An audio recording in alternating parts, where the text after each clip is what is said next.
Motivation के साथ बच्चों ने 3 तारीख का पेपर दिया था।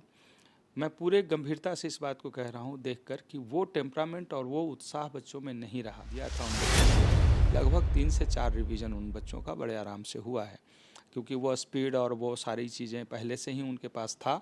बस एक मनोबल बढ़ाना था और सही रास्ता बताना था। इस 3-4 घंटे में सिर्फ और सिर्फ वही रिवीजन करें जो पहले उन्होंने पढ़ा है, या फिर जो शॉर्ट नोट्स है, रिकॉल डायरी, या फिर मिस्टेक कॉपी जो बनाया है, फार्मूला का कॉपी है, इन्हीं सारी पॉइंट्स को वो सिर्फ एक बार गो थ्रू करें। तो 180 मिनट में 180 क्वेश्चंस बनाने हैं। हर एक क्वेश्चन इंपॉर्टेंट है। क्वेश्चन आप बनाइए, आप ये ना सोचिए कि रिजल्ट क्या होगा। रिजल्ट जो होगा वो अच्छा होगा। आसान क्वेश्चन चाहिए। अगर बायो सबसे अच्छा है, बायो से शुरू करते हैं, तो जितने इजी क्वेश्चन हैं वो आप निकालिए। 70 क्वेश्चन आउट ऑफ 90 निकल के आ जाएगा। उसी तरीके से केमिस्ट्री और फिजिक्स में आप देखेंगे तो उसमें आसान क्वेश्चन मिला करके सब मिलाकर 135-40 क्वेश्चन आपके पहले राउंड में ही निकल जाते हैं। गलत बच्चे की एंट्री रुकती है ना, तो अच्छे बच्चे को अच्छा कॉलेज मिलने की संभावना बढ़ जाती है। तो इसकी संभावना तो है बढ़ी हुई कि आपको अच्छा कॉलेज मिलने वाला है, तो पूरे उत्साह से जाइए। कि ये बड़ा अजीब सी स्थिति होती है कि हम एग्ज़ाम देने से पहले ही हार जाते हैं। हमें ये समझना होगा कि 140 करोड़ पॉपुलेशन हमारे देश का है। ऐसे हम हारते रहेंगे तो हमारा तो कहीं स्थान नहीं रहेगा इस धरती पे, कोई हमें पूछने वाला नहीं। नमस्कार, इंफॉर्मेशन देख रहे हैं आप। आपके साथ मैं हूं राजनंदिनी। इस खबर में हम बात करेंगे देश की भविष्य की और सिस्टम की अग्नि परीक्षा की। आपको भली भांति मालूम होगा कि 3 मई को नीट की पेपर हुई थी, जहां पर अनियमितताओं के कारण कुछ माफियाओं के वजह से उस पेपर को रद्द कर दिया गया। दोबारा से नीट री एग्जाम होने वाला है कल, यानी कि रविवार के दिन। अब बड़े स्तर पर जो बच्चे हैं एक बार फिर से तैयारी के बाद परीक्षा में बैठेंगे, लेकिन इस बार चुनौती सिर्फ उन बच्चों के लिए नहीं है जिन्होंने परीक्षा की तैयारी की है, बल्कि उस सिस्टम के लिए भी है जिन्होंने परीक्षा दिलाने का इस बार पूरा जिम्मा लिया है। अब ऐसे में आपको बताएं तो कल बच्चों के साथ साथ उनके पेरेंट्स एक बार दोबारा से परीक्षा सेंटर पर दिखाई देंगे, लेकिन इस बार बड़ा सवाल यह है कि क्या वाकई अच्छे तरीके से परीक्षा हो पाएगी, बच्चों का मनोबल उसी तरीके से बरकरार रहेगा नहीं। इस वक्त हमारे साथ विपिन सर ने बातचीत करने के लिए, इनसे जानेंगे और खास जानकारी लेंगे कि कल की परीक्षा को लेकर के बच्चों का मनोबल इन लोगों ने दोबारा से कैसे बूस्टअप किया, क्योंकि जब पेपर लीक हुआ था बहुत सारे बच्चों को बड़ा झटका लगा था। कितने अच्छे से तैयारी की और फिर जाकर के पेपर लीक हो गया, बहुत सारे बच्चों को दुख भी हुआ था। सर से जानेंगे कि कल दोबारा से परीक्षा होने वाली है, नीट री एग्जाम। नीट हमेशा से एक चुनौती वाला एग्जाम रहा है सिस्टम के लिए भी, अब दोबारा से परीक्षा हो रही है बच्चों के लिए, आप क्या कहेंगे? निश्चित रूप से 23 लाख बच्चे लगभग अपीयर हो रहे थे, और ऐसे एग्ज़ामिनेशन को कंडक्ट कराना अपने आप में एक अग्नि परीक्षा तो है ही, और बहुत बड़ी चुनौती होता है किसी भी व्यवस्था के लिए। और व्यवस्था जब पूरे तरीके से ईमानदार ना हो तो फिर निश्चित रूप से इसमें कुछ अनियमितता रह जाती है, जो हुआ अभी 3 तारीख को मई में। जब पहली बार एग्ज़ामिनेशन हुआ और एग्ज़ाम के बाद बच्चे को ये पता चला कि वो फिर से कैंसिल होकर री नीट होगा, फिर से री एग्ज़ामिनेशंस में उनको गुजरना होगा, तो जाहिर सी बात है कि ये ट्रॉमा बहुत बड़ा था, क्योंकि टीनेजर्स हैं, छोटे बच्चे हैं ना, और इनको इस तरीके का परेशानी झेलने की आदत नहीं रही है, और पहली बार ऐसा उन्होंने महसूस किया होगा। जिस टेम्परामेंट और जिस मोटिवेशन के साथ बच्चों ने 3 तारीख का पेपर दिया था, मैं पूरे गंभीरता से इस बात को कह रहा हूँ देखकर कि वो टेम्परामेंट और वो उत्साह बच्चों में नहीं रहा। साथ ही साथ एक और क्वेश्चन मार्क सामने है कि पता नहीं जो एग्ज़ाम हो रहा है वो बहुत ज़्यादा अनसर्टेन है, कि पता नहीं जो एग्ज़ाम हो रहा है वो इस बार कितना फेयर होगा, फिर कहीं ऐसा तो नहीं होगा, फिर मेरे 2 महीने तो नहीं चले जाएंगे। बच्चे हैं, कुछ भी सोच सकते हैं, और लाजमी सी बात है कि वो सोच भी रहे हैं। ऐसे कंडीशन में हम सभी शिक्षक और संस्थान संचालक के लिए भी एक बहुत बड़ा चैलेंज था। बहुत मुश्किल से उन बच्चों को समझाने की हम सब लोगों ने कोशिश करी है, उसमें अभिभावकों ने बहुत साथ दिया है। सभी मिलकर हम उन बच्चों को फिर से तैयार कराने की कोशिश की। इसमें पिछले 35 दिनों में लगभग 20 टेस्ट जो हमारे बाकी सारे सेंटर्स पे कंडक्ट करवाए गए हैं, गोल विलेज में 2 एक्स्ट्रा टेस्ट, मतलब 22 टेस्ट लिए गए। इतने टेस्ट के माध्यम से जो हमारा अपना शेड्यूल था और बाकी सारी चीज़ें जो हम लोगों ने दिया था उन बच्चों को, लगभग 3 से 4 रिवीजन उन बच्चों का बड़े आराम से हुआ है, क्योंकि वो स्पीड और वो सारी चीज़ें पहले से ही उनके पास था। बस एक मनोबल बढ़ाना था और सही रास्ता बताना था। गोल संस्थान चूँकि इसका अनुभव रखता है, पिछले 28 वर्षों से हम लोग लगातार इस व्यवस्था से जुड़े हैं, संस्थान को देख रहे हैं, और 2-3 अनुभव ऐसे हैं जब रीनीट हुआ है या फिर AIPMT 2004 में या 2016 में पहले भी, तो उसका अनुभव हमारे पास है कि बच्चों को कैसे तैयार किया जाता है, और उसी अनुभव के साथ उन बच्चों को हम लोगों ने वापस लाने की कोशिश करी है। मुझे उम्मीद है कि इस बार भी बच्चे अच्छा प्रदर्शन करके आएंगे। लेकिन हाँ, ये बात ज़रूर है कि आत्मविश्वास जितना था पहले वो कम पड़ा है। एग्ज़ामिनेशन में जो ज़रूरत है वो 2 बातों की ज़रूरत होती है। एक तो कि नॉलेज गेन करना, नॉलेज गेन करने के लिए भी आत्मविश्वास चाहिए, और उस नॉलेज को मार्क्स में कन्वर्ट करना, जो दूसरा पार्ट है, दूसरा एंगल है, उस नॉलेज को मार्क्स में कन्वर्ट करने के लिए भी आत्मविश्वास की ज़रूरत है। तो आत्मविश्वास दोनों के लिए ज़रूरी है। अब बच्चे का जब आत्मविश्वास टूटेगा तो प्रभाव तो पड़ेगा। यहाँ पे हम लोगों की पूरी कोशिश यही रही कि उन बच्चों का आत्मविश्वास जगा के रखा जाए। अब जब वो बिल्कुल अंत समय आ चुका है, मतलब कह सकते हैं कि अब 4-5 घंटा पढ़ने के लिए और मैक्सिमम बचे हुए हैं, इन 4-5 घंटों में बच्चों के लिए कुछ टिप्स हैं जो उनको करना चाहिए।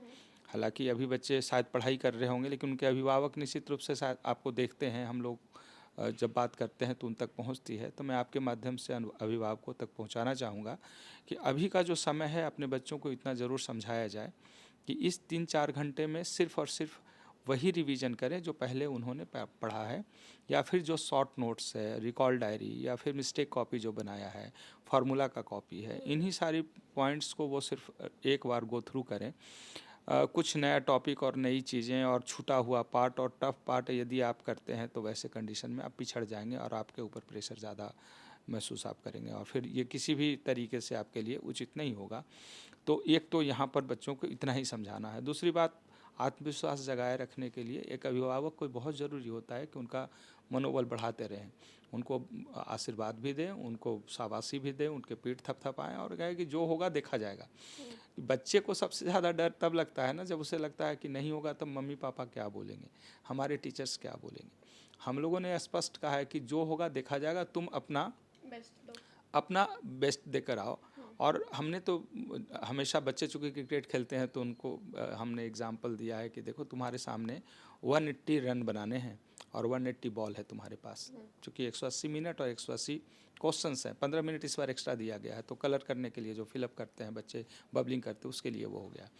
तो 180 मिनट में 180 क्वेश्चंस बनाने हैं, हर एक क्वेश्चन इंपॉर्टेंट है, क्वेश्चन आप बनाइए। आप ये ना सोचिए कि रिजल्ट क्या होगा, रिजल्ट जो होगा वो अच्छा होगा।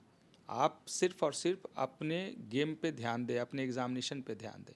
और ये बहुत इम्पॉर्टेंट पार्ट होता है जब बच्चे एग्ज़ाम में बैठकर अपने को समझा पाते हैं। समझाने का जो शुरुआत होता है वो कहीं ना कहीं घर और शिक्षक से शुरू होता है। जब घर वाले लोग उनको सपोर्ट करते हैं और जब शिक्षक और संस्थान की व्यवस्था जो उनको सपोर्ट कर रही होती है। तो अभी जो सबसे ज़्यादा ज़रूरी समझते हैं, पिछले कई सालों से यही काम हम लोगों ने किया है कि लास्ट मोमेंट में बच्चों के मनोबल को बढ़ाने वाला बात करते हैं। पढ़ाई जितना कम कर सकें उतनी अच्छी बात है, जितना आप शांत रह सकें, पॉजिटिव रह सकें। म्यूज़िक सुनते हैं तो आप सुनिए, हाँ टीवी और सोशल मीडिया से थोड़े दूर रहें, ये तो हम लोग सजेशन देते ही हैं, लेकिन म्यूज़िक आप सुन सकते हैं, रिलैक्स रह सकते हैं, अच्छी बातें, पॉजिटिव बातें आप कर सकते हैं।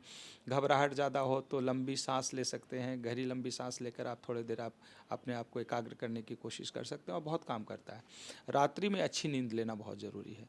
आप कोशिश करें 9 से 10 बजे सो जाएं। पूरी रात अगर अच्छी नींद होगी तो आपका हीलिंग बहुत अच्छा होगा। जो घबराहट, प्रेशर, टेंशन, एंजाइटी होता है तो ब्रेन से कंट्रोल होता है। तो ब्रेन को अगर प्रॉपर रेस्ट दीजिएगा, ऑक्सीजन प्रॉपर मॉलिक्यूल आप ब्रेन तक पहुंचाएंगे, एटीपी उसको मिलेगा, एनर्जी मिलता रहेगा, तो फिर वो हेल्दी रहेगा। सुबह में जल्दी जागे और फिर से कम आधे घंटे के लिए एक बार प्राणायाम करने का सजेशन बच्चों को ज़रूर देता हूं मैं।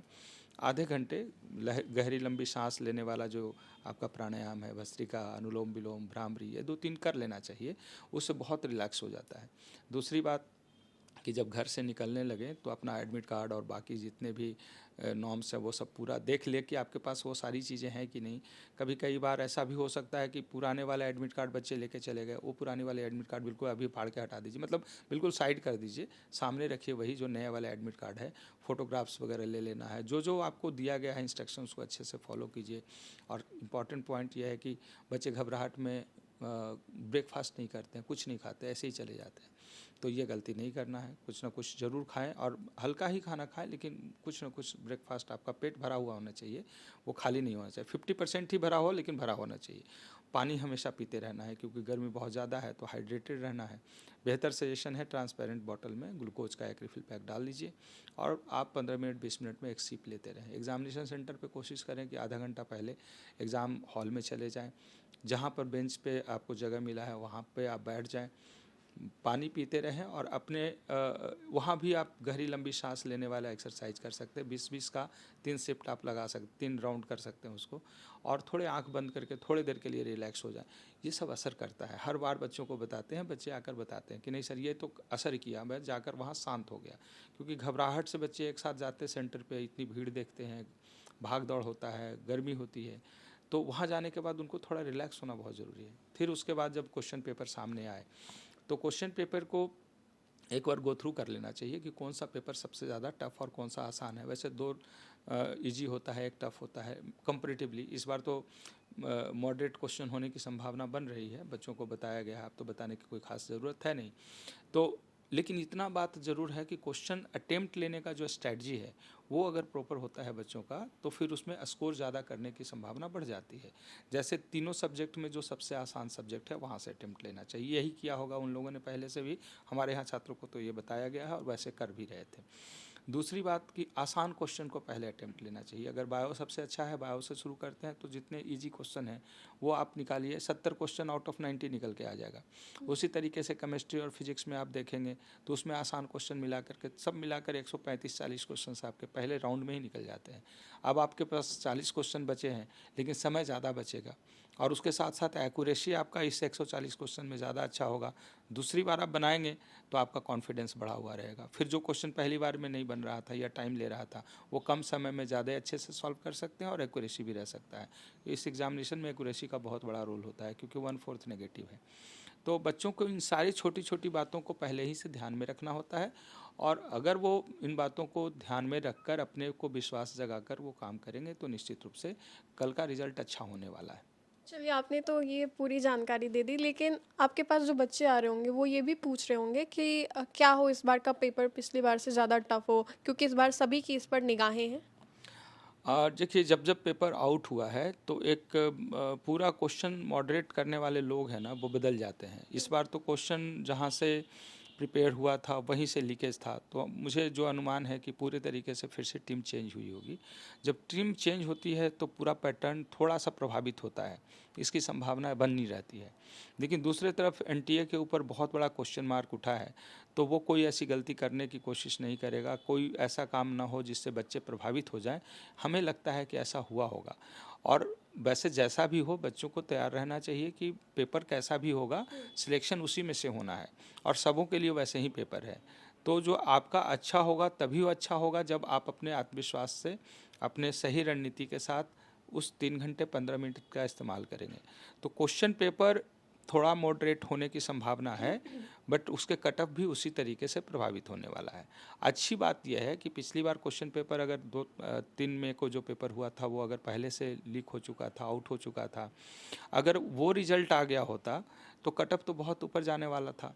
बहुत सारे बच्चे घबरा रहे थे, उनको यही कहकर समझाया गया है कि ये दोबारा आपको अपॉर्चुनिटी मिला। 2024 में भी हुआ था, वो सौभाग्यशाली बच्चे नहीं रहे थे, उनको दोबारा कैंसिल नहीं किया गया था, जबकि डिजर्विंग बच्चे बहुत सारे ऐसे थे जो पीछे रह गए थे।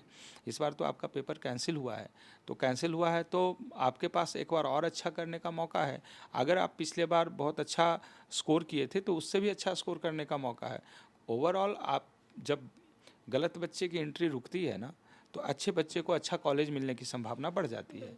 तो इसकी संभावना तो है बढ़ी हुई कि आपको अच्छा कॉलेज मिलने वाला है। तो पूरे उत्साह से जाइए कि इस बार जो 3 तारीख का पेपर था उससे ज़्यादा अच्छा अपॉर्चुनिटी आपके पास है और आप बेहतर करने जा रहे हैं और बेहतर कॉलेज में आप जाने वाले। इन बातों को जिन बच्चों ने परसीव किया और अपने आप को समझा लिया, मुझे लगता है कि वो बहुत अच्छा परफॉर्म करके आएंगे। क्योंकि नॉलेज तो सबके पास होता है ना, उस नॉलेज को मार्क्स में कन्वर्ट करने के लिए जो इंग्रेडिएंट्स चाहिए, जिसमें मैंने बोला आत्मविश्वास चाहिए, सही रणनीति चाहिए, स्ट्रैटेजी सही चाहिए, कहाँ से शुरू करना है, कहाँ तक लेके जाना है, ये अगर उसके पास जानकारी और समझ है तो इतने ही नॉलेज में रिजल्ट्स लिए जाते हैं। ये मैं पिछले 28 वर्ष के अनुभव से बता सकता हूँ। चलिए एक आखिरी सवाल होगा कि ये अक्सर कहा जाता है कि रणभूमि में उतरने से पहले मनोभूमि में उतरना चाहिए। बहुत सारे बच्चों के लिए आपने थ्योरेटिकल ज्ञान जो है वो दे दिया, बता दिया कि पेपर कैसे करना है, क्या खा के जाना है, क्या पढ़ना है कि नहीं पढ़ना है। लेकिन उन बच्चों के लिए क्या कहेंगे जो कि ये हिम्मत लगभग हार चुके हैं, लेकिन फिर भी पेरेंट्स की वजह से या फिर कोचिंग की वजह से या फिर इसलिए कि चलो एक बार और एग्ज़ाम दे ही देते हैं, जो बच्चे हार बैठे हैं, हार मान करके बैठ गए हैं, उनके लिए आप क्या कहना चाहेंगे? देखिए, ये बड़ा अजीब सी स्थिति होती है कि हम एग्ज़ाम देने से पहले ही हार जाते हैं। हमें ये समझना होगा कि 140 करोड़ पॉपुलेशन हमारे देश का है। ऐसे हम हारते रहेंगे तो हमारा तो कहीं स्थान नहीं रहेगा, इस धरती पे कोई हमें पूछने वाला नहीं है। हर व्यक्ति के अंदर स्वाभिमान होता है, हर बच्चे के पास स्वाभिमान है। यदि आप स्वाभिमानी हैं तो इतना बात आप ज़रूर समझिए कि हम अपना बेहतर और बेस्ट प्रदर्शन करने हम जा रहे हैं। अब उसमें जो अच्छा हो सकता है, ठीक है, एक संभावनाएं बनी रहती है कि यार तैयारी अच्छी नहीं हुई तो अच्छे से पढ़ाई नहीं हुआ तो ख़राब हो जाएगा, पेपर नहीं बनेगा। इसी बीच में एक बातें ये भी सोची जा सकती है कि जितना होगा उतने ही को हम बनाकर देखते हैं कि मेरा क्या होगा। समझने का और समझाने के दो एंगल है। अगर एक ग्लास में आधा पानी है तो उतना ही सही है जितना खाली है, उतना ही सही है जितना आधा भरा हुआ है। तो भरा भी है और खाली भी है, क्वांटिटी तो उतनी ही है। तो बच्चे को ऐसे समझाना चाहिए कि हम बिना पढ़े या कम पढ़े भी तो भी मैं देखना चाहूँ कि मेरे क्या लेवल और क्या मैं प्रदर्शन कर सकता हूँ। मान लिया जाए कि अधूरी पढ़ाई हुई, डिस्टर्ब थे वो किसी भी तरीके से, गलत सोच के साथ वो प्रभावित हो चुके थे, उसके बावजूद अगर वो सही रणनीति से एग्ज़ाम देकर एक सम्मानजनक स्थिति में पहुँचते हैं, एक अच्छे मार्क्स तक पहुँचते हैं, मुझे लगता है कि अगर वो अगली बार तैयारी करेंगे तो उनका मनोबल बहुत बढ़ा रहेगा कि हमने नहीं पढ़ाई किया था तब तो ये आया, अगर हम अगली बार पढ़ लेंगे तो मेरा तो बहुत अच्छा रैंक आएगा। ये आत्मविश्वास किसी भी दूसरे रणनीति से ज़्यादा बड़ा बनाने में और सपोर्ट करता है और उनको अच्छे रिजल्ट तक पहुंचाता है। तो एक तो समझाने का ये तरीका है। सबसे अच्छा टिप्स होता है अपने को समझाना, अपने आप को आत्मविश्वास से जगा कर रखना और अपने पे भरोसा करना। मैं तो यही कहूँगा कि देखिए, कोई भी कंपटीशन टफ नहीं है, उसे समझना होता है पहले, उसे अपने लेवल पे उतारना होता है, अपने लेवल पे उसे समझाकर प्रस्तुत करना होता है। और आपसे ज़्यादा बड़ा कंपटीशन नहीं। आप ही जैसे बच्चे रिजल्ट्स देकर आए हैं और अब दे रहे हैं, लगातार उनका रिजल्ट हो रहा है, आप उनसे अलग नहीं है। जिस दिन आप पढ़ दीजिएगा उसी दिन आपका रिजल्ट होगा। इसलिए मुझे लगता है कि आपको अपने पे भरोसा रखना चाहिए, अपने कर्मों पे भरोसा रखना चाहिए, अपने जो माता पिता हैं उन्होंने जो रास्ते दिखाए हैं, जो आपके शिक्षक हैं जो आपको रास्ते दिखा रहे हैं, उन पे भरोसा करना चाहिए। एक बार भरोसा करके देखिए और फिर देखिए कि उसके अंजाम कितने अच्छे होते हैं। तो मुझे लगता है कि ये सब बच्चों के अपने वहम, अपने सोच या फिर वैसे लोगों के बीच उलझे रहने के वजह से ऐसी सोच रहती है। जिस दिन वो पॉजिटिव माइंडसेट से काम करते हैं उसी दिन से उनके अच्छे अच्छे परिणाम आने शुरू हो जाते हैं। चलिए, तो कल की परीक्षा को लेकर के हमने लास्ट में बच्चों को शुभकामना दे देंगे। तो कल की परीक्षा को लेकर के हमने बच्चों को कहीं न कहीं ये बताया है कि डरने से कुछ नहीं होगा, जितना भी पढ़ा है उतना पढ़ कर के आप एग्ज़ाम सेंटर पर जाइए, अच्छे से एग्ज़ाम दीजिए और वो तमाम बच्चों के लिए हमारी तरफ से, गोल इंस्टीट्यूट की तरफ से ऑल द बेस्ट, जो कि कल की परीक्षा में शामिल होने के लिए जा रहे हैं और हिम्मत बिल्कुल नहीं हारना है। फिलहाल के लिए इतना ही। कैमरा जर्नलिस्ट अकबर के साथ Rajnandini, news for nation, Patna.